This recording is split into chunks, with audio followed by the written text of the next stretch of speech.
Alam niyo ba ang gout ay isa sa pinakakaraniwang sanhi ng matinding pananakit ng kasukasuhan. Madalas itong nararamdaman sa hinlalaki ng paa, pero maaari rin itong mangyari sa tuhod, bukong-bukong at mga daliri ng kamay. Pero ang tanong ng marami, saan ba talaga nagsisimula ang gout at paano ito nangyayari? Ano ang gout? Ang gout ay isang uri ng arthritis o sakit sa kasukasuhan na nangyayari kapag mataas ang uric acid sa dugo. Ang uric acid ay isang waste product o dumi ng katawan na nabubuo kapag tumutunaw ang katawan ng purine. Ano naman ang purine? Ang purine ay isang natural na substance na matatagpuan sa ilang pagkain tulad ng karne at seafoods at sa cells ng ating katawan.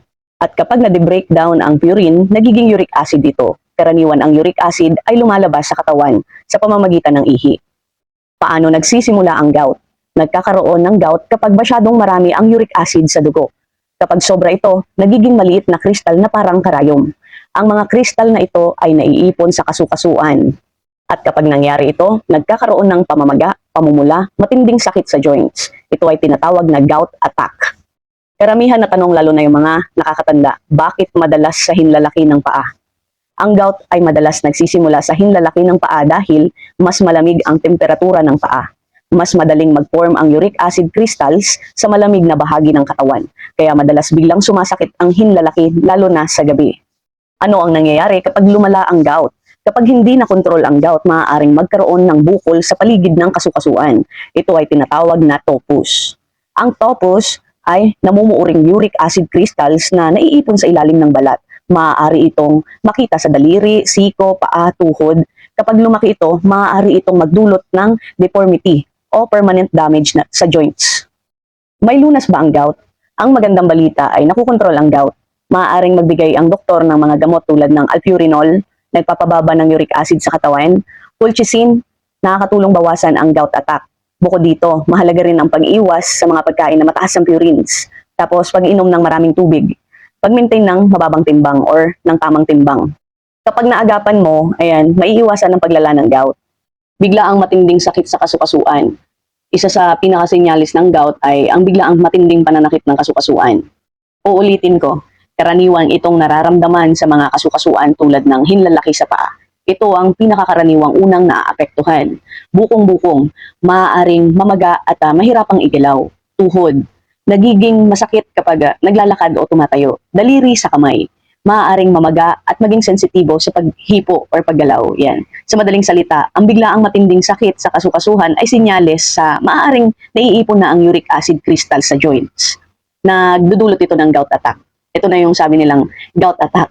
Isa pang sinyales na may gout kayo, namamaga ang kasukasuhan. Kapag may gout attack, ang joint ay lumalaki, namamaga, nagiging mainit kapag hinahawakan. Ito ay dahil sa inflammation na dulot ng uric acid crystals. Pamumula ng balat sa joint. Kapag may gout, ang balat sa paligid ng kasukasuan ay maaaring maging mapula o medyo kulay violet. Ang pamumula ay senyales na may irritation at inflammation sa loob ng joint. Kapag sobrang sensitive sa paghipo, sa gout, ang kasukasuan ay nagiging sobrang sensitibo. Kahit konting paghipo, paggalaw o pagdampi ng kumot ay maaaring magdulot ng matinding sakit. Ito ay ang dahilan kung bakit ibang may gout ay nahihirapan matulog kapag may attack. Hirap igalaw ang joint. Kapag matindi ang gout attack, maaaring mahirapan igalaw ang kasukasuan. Hirap maglakad, hirap tumayo, hirap igalaw ang daliri. Ito ay dahil sa sakit at pamamaga ng joint. Pagkakaroon ng bukol sa joint. Kapag matagal na mataas ang uric acid, maaaring magkaroon ng bukol sa paligid ng kasukasuan. Ito ay tinatawag na topus. Ang topus ay namumuong uric acid crystal sa ilalim ng balat. Maaari itong makita sa daliri, sa kamay, sa paa, siko, tuhod. Kapag lumaki ito, maaari itong magdulot ng permanenteng damage sa joint. Mahalagang paalala kapag madalas sumasakit ang kasukasuhan, mahalagang magpatingin pa rin talaga sa doktor upang masuri ng doktor kung ito nga ba ay gout talaga. Maaaring magbigay ang doktor ng gamot tulad ng alpurinol, nagpapababa ng uric acid, yung colchicine, tumutulong mabawasan ng gout attack, pero doktor lang yung pwedeng magbigay nito. Hindi ibig sabihin na alam nyo na kayo na yung magre-reseta sa sarili ninyo. Yung masama yung magre-reseta ka sa sarili mo, yung sarili mong gamot. Mas maganda pa rin doktor ang titingin kung ano yung nararamdaman ninyo. Ito, idea lang ito yung tinuturo ko sa inyo. At kung nakatulong ang video na ito, mag-subscribe at pindutin nyo ang bell button para sa iba pang health tips tungkol dito or tungkol sa diabetes, high blood pressure, home remedies, at first aid para sa pamilya.